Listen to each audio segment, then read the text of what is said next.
Satu, dua, tiga, seperti mati. Seperti mati. Cintaku tanpamu, ya sayang, bagai malam tiada berat. Let me start with a simple question. Right now you can see me, you can hear my voice, but can you see my thoughts? Also, you can touch your phone, but can you touch your memories? Already, we are facing something interesting. Some things are physical, but some things are clearly not. For thousands of years, humans from different countries and religions have asked the same deep question. What is truly real? In the Quran, it is said, every soul shall taste death. In the Bible, it is written, from dust you were created, and to dust you shall return. In Hinduism, the Bhagavad Gita teaches, the soul is never born and never dies. In modern science, Albert Einstein once said, reality is merely an illusion, although a very persistent one. Different cultures, different backgrounds, but one shared question. What is the nature of reality? And that question is exactly what we study in metaphysics. Okay, the word metaphysics comes from two Greek words. Meta means beyond, and physics means physical world. So metaphysics literally means the study of what is beyond the physical world.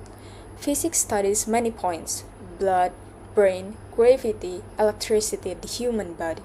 But metaphysics studies existence, reality, time, the soul, God, and life after death, many things. For example, if your phone falls and breaks, physics can explain it. But when a human being dies, physics can only explain the body. Physics cannot explain where the mind goes, where consciousness goes, whether the soul still exists. That is where metaphysics begins. Even in psychology, Sigmund Freud admitted that most of the human mind is unconscious. That already shows us that the deepest part of reality is invisible. Moving on, metaphysics has two main meanings. The first one is philosophical metaphysics from Aristotle. This part studies what is being, what is existence, what is cause and effect, and let we use a simple global example.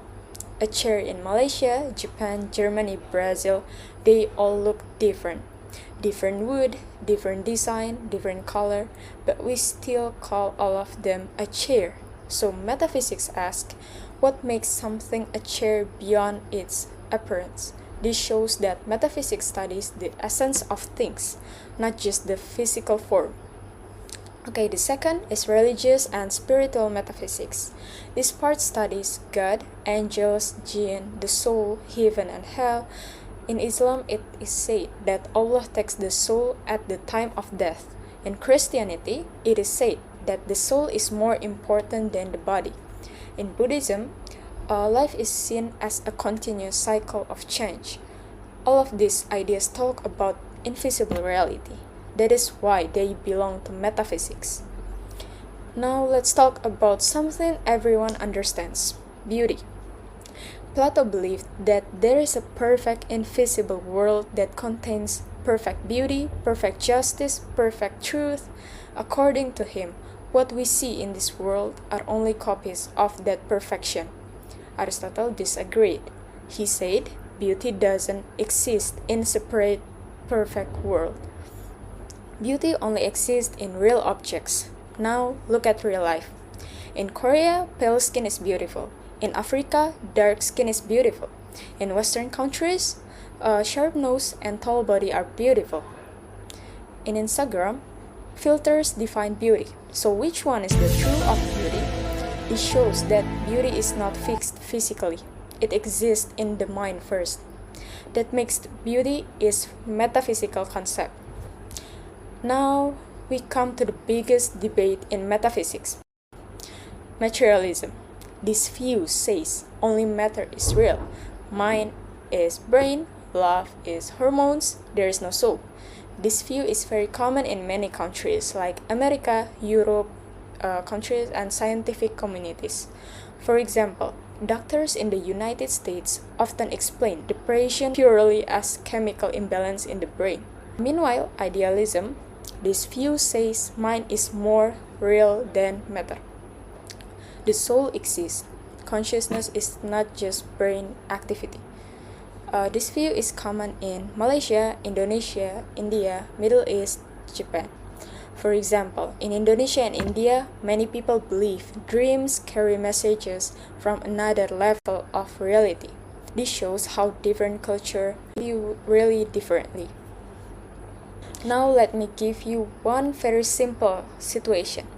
You think I want to raise my hand, and your hand moves, but your thought has no color, has no size, has no weight. So how does something that is not physical move something that is physical? This mystery is called the mind-body problem.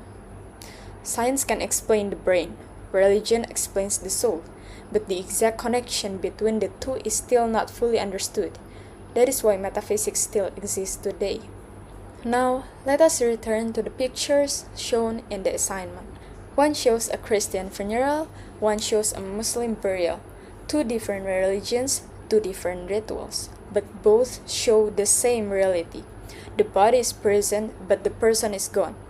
This creates a deep metaphysical question. Where did the person go? Moving on. In my personal view, funerals are the clearest example of metaphysics in real life. Because at that moment, medicine stops, technology stops, science stops, and humans start talking about the soul, heaven, destiny, God, meaning of life. This shows that when humans face death, they naturally turn into metaphysics, not physics. So metaphysics is not just a theory in books. It is part of real human life. So today you have seen that metaphysics is the study of reality beyond the physical world.